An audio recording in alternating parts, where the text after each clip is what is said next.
Ancient humans were not built to be hunters, at least not in the way we usually imagine. They had no claws, no sharp fangs, no natural weapons that could take down large animals quickly.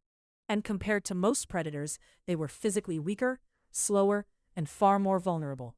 Yet despite all of this, humans became one of the most effective hunters on Earth.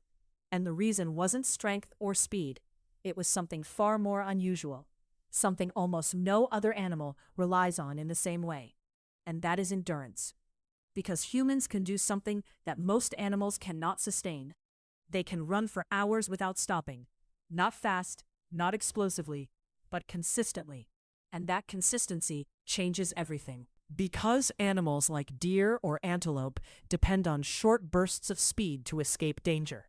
They sprint, they create distance, and they assume the threat will give up, because in most cases it does. But ancient humans didn't give up.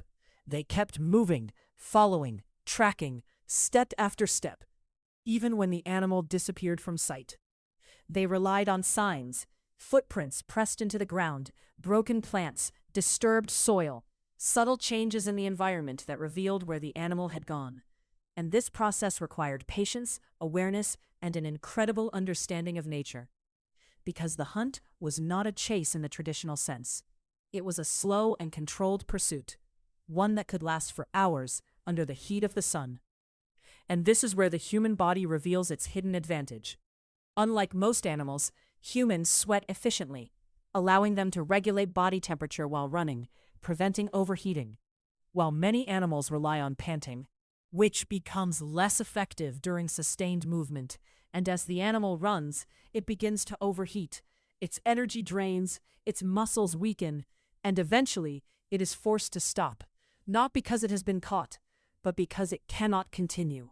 And when that moment comes, the human arrives, not fast, not dramatically, but inevitably.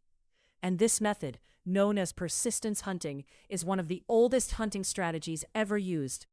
And it demonstrates something important about human survival. Success was not based on overpowering nature, but on outlasting it.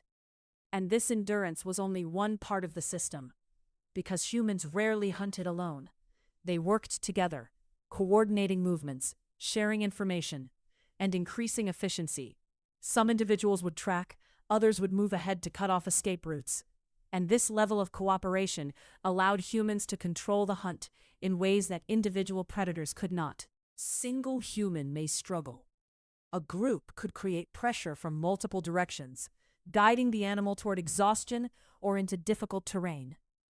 And the environment itself became a tool. Cliffs, rivers, mud, and narrow paths could all be used strategically, not as weapons in the traditional sense, but as extensions of the hunt. And in many cases, animals were not simply chased. They were guided, pushed into situations where escape became harder and energy was lost more quickly. And this combination of endurance, intelligence, teamwork, and environmental awareness created a system that was far more effective than brute force. Because it reduced risk while increasing success, and it allowed humans to hunt animals that were physically superior in almost every way. And over time, this method shaped human evolution itself, strengthening not just the body, but the mind, improving problem-solving, communication, and long-term planning. Every hunt required strategy, adaptation, and persistence. And failure was always a possibility, but quitting was not. And this is perhaps the most important part of the story, because ancient humans were not the fastest or the strongest, but they were the most consistent.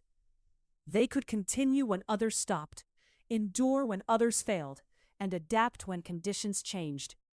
That ability to keep going, to maintain effort over time, became their greatest advantage. Because in nature, survival often comes down to a simple rule: not who is the most powerful, but who lasts the longest. And ancient humans mastered that rule, turning time itself into a weapon, and proving that sometimes the most effective way to win is not to overpower your opponent, but to outlast them.